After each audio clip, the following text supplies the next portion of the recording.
This morning we conclude our sermon series starting afresh. The first book of the Bible, Genesis, has been our guide, and today we look at one of the best known stories in the Bible, the story of Noah. After the flood is over and the animals and the people have left the ark to start afresh, then God speaks to Noah. So listen for the good news in God's words to Noah. Then God said to Noah and to his sons with him, "As for me, I am establishing my covenant with you and your descendants after you, and with every living creature that is with you, the birds, the domestic animals, and every animal on the earth with you, as many as came out of the ark. I establish my covenant with you, that never again shall all flesh be cut off by the waters of a flood, and never again shall there be a flood to destroy the earth." God said, "This is the sign of the covenant that I make between me and you and every living creature that is with you in all future generations. I have set my bow in the clouds, and it shall be a sign of the covenant between me and the earth. When I bring clouds over the earth and the bow is seen in the clouds, I will remember my covenant that is between me and you and every living creature of all flesh, and the waters shall never again become a flood to destroy all flesh.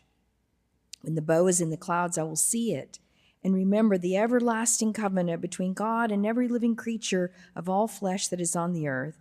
God said to Noah, "This is the sign of the covenant that I've established between me and all flesh that is on the earth." May God bless this reading to our understanding. Well, all week I have been trying to remember why I thought it was such a good idea to preach a sermon series in January called Starting Afresh. I mean, really, those of us who made New Year's resolutions to exercise 2 times a day, 45 minutes each segment, were quickly thwarted by a blizzard that blanketed the earth with ice for more than 3 weeks and shut down the gym for 4 days in a row. And those of us who planned to do dry January quickly adapted to dry-ish January. And those of us who promised to start afresh on a new healthy diet, many of us have already caved. Yesterday, we went out for breakfast, and the guy at the table next to me, I heard him order. He said, "I'll have the veggie tofu with a side of bacon." Isn't that kind of where we are now here at the end of January? Tofu with a side of bacon? Many Americans feel that we are starting afresh as a nation, while many other Americans believe that we are rolling backwards as a nation. Our Statue of Liberty proclaims, "Give me your tired, your poor, the huddled masses yearning to breathe free." But we have closed our borders to refugees who had already been approved for asylum. We have withdrawn from our international treaty to care for the environment along with our neighbors around the globe. My own grandfather was a law and order man. He was a policeman, a county constable, a small town sheriff, a very conservative man. And all week long, I've been thinking, how would Granddad react to the news that we have set men and women free who have been convicted of attacking and beating policemen? And the Secretary of Defense was approved just last night by the narrowest margin in congressional history, signifying the intense moral controversy and the stark divide in our political landscape. A better title for this sermon series might have been Starting Divided or Starting with Chaos. We live in a world that is messy. Society remains fractured. Many find themselves feeling angry and hopeless and disheartened and doubtful about our common shared future. How will we start afresh? Our scripture today is that well-known story from Noah and the ark from Genesis. It's a story that you and I know so well that we put it on children's wallpaper in their nurseries. It's such a sweet story. But beyond those animals marching two by two into the beautiful ark, there is also this dramatic story of God that unfolds. And it begins with a God who is at God's wit's end. The story begins like this. The Lord saw that the wickedness of humankind was great in the earth, and that every inclination of the thoughts of their hearts was only evil continually. And the Lord was sorry that he had made humankind on the earth, and it grieved God to God's heart. So the Lord said, I will blot out from the earth the human beings that I have created, people and animals and creeping things and birds of the air, for I am sorry that I have made them. You see, God at the beginning of the story of Noah is fed up with the violence and the wickedness and the evil of humanity. God is sick and tired of the mess that people have made of this world. And so God decides, I will start afresh. God starts with destroying everyone except Noah and two of every creature. It's really like the second creation story of the Bible. Let's start afresh, says God. It's God's way of giving the earth and the people a spiritual reboot. Recently, I read a beautiful article by a poet and author named Pico Iyer. During the 1990 wildfire in Santa Barbara, California, Pico's home burned to the ground, and that tragic event, turned out to be a spiritual reboot for his life. He recalled that after almost losing his own life in the fire, but in the end, losing only everything in his home, including the manuscripts that he had handwritten for 3 books, including family memorabilia that went back 60 years, he discovered something profound about not having a home, what home meant. He learned that home is not where you live, it's what lives inside of you. It was a spiritual reboot for him. If you look at the arc of human history, you can find multiple moments when humanity seems to be transformed, where God seems to be remaking not just individuals, but societies. Think of the devastation around the globe in the wake of World War II and the controversial Marshall Plan, where we invested $15 billion to rebuild Europe. Think of the turbulent 1960s with the bombs and the marches across the South and those brave souls like Rosa Parks and Ruby Bridges who risked their own lives in order to usher in civil rights legislation for all to experience the freedom of this land. Think of the protest of the 1980s on college campuses and those brave leaders like Bishop Desmond Tutu, who led the fall of apartheid in South Africa.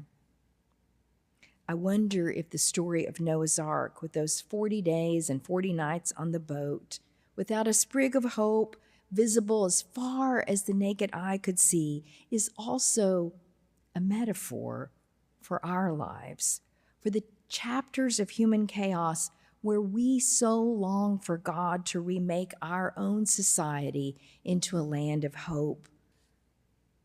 We are sometimes drowning in despair. In the story of Noah, the flood eventually subsides, and you know how it goes. The dove brings the olive leaf, and the animals depart 2 by 2 to begin life afresh. And you would think that Noah, because he was the only righteous man left alive, along with his wife and his sons, would now get their act together and live a beautiful, virtuous life. But the text tells us the opposite. God sends a rainbow. Everything looks hunky-dory. Everything looks promising. And then in the next scene, Noah gets drunk and naked. Thank you, Jennifer, for laughing. It is funny.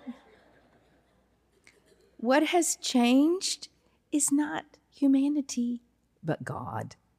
God says, "I will never again curse the ground because of humankind, for the inclination of the human heart is evil from youth, nor will I ever again destroy every living creature as I have done."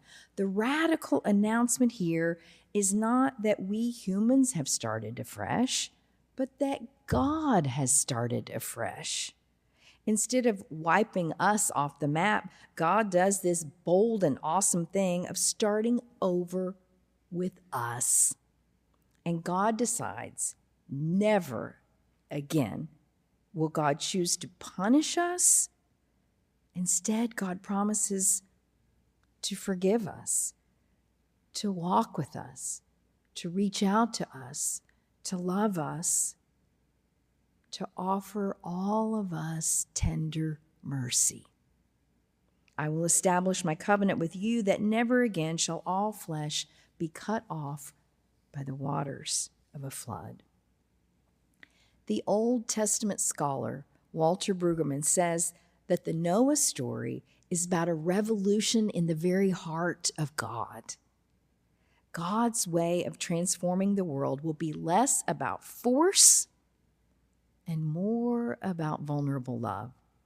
God loves us so much that God changes in order to start afresh with us.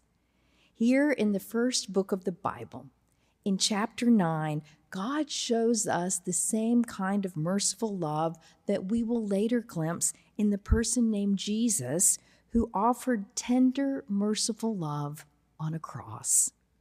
It is a breathtaking glimpse of God's character.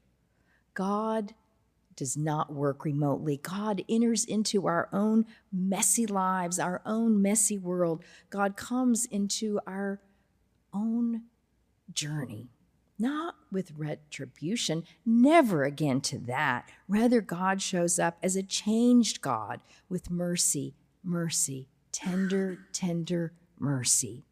William Willimon says that this is a story about the goodness of God, not a story about the potential goodness of humanity.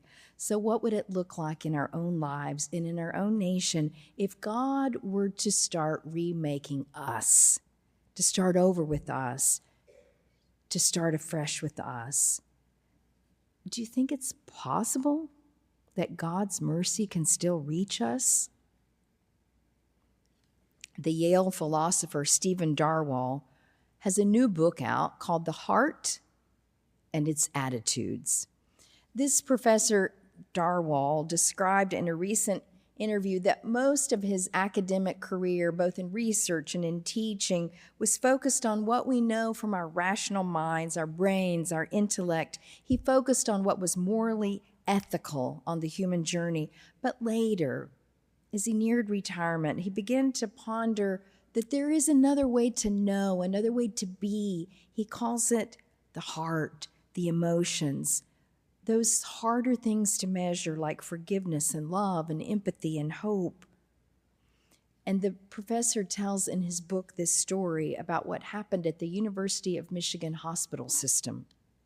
They had a policy around the practice of medical malpractice claims when a family would get upset because of something that had gone wrong with their loved one's health care.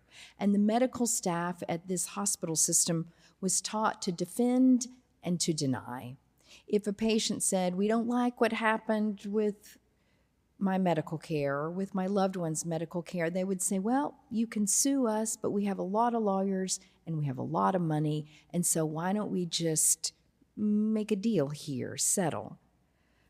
And then the hospital's lawyer decided that they should try a new tactic.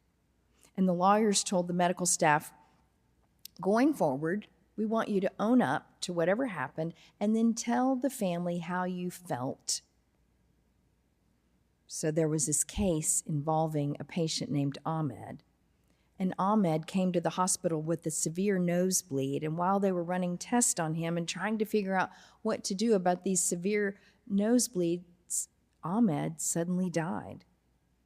And so the staff sat down to meet with the family, and the family began to make legal threats, and they were very furious and they were very angry.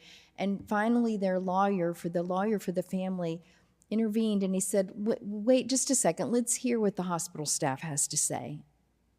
And the staff explained in detail what had happened. And they shared how awful they felt about it. And the hospital physicians and nurses, they began to cry. And then the family began to cry. And at the end, they were falling all over one another, weeping into one another's arms, sharing their grief, looking at photographs of Ahmed and talking about how much he had meant to them. God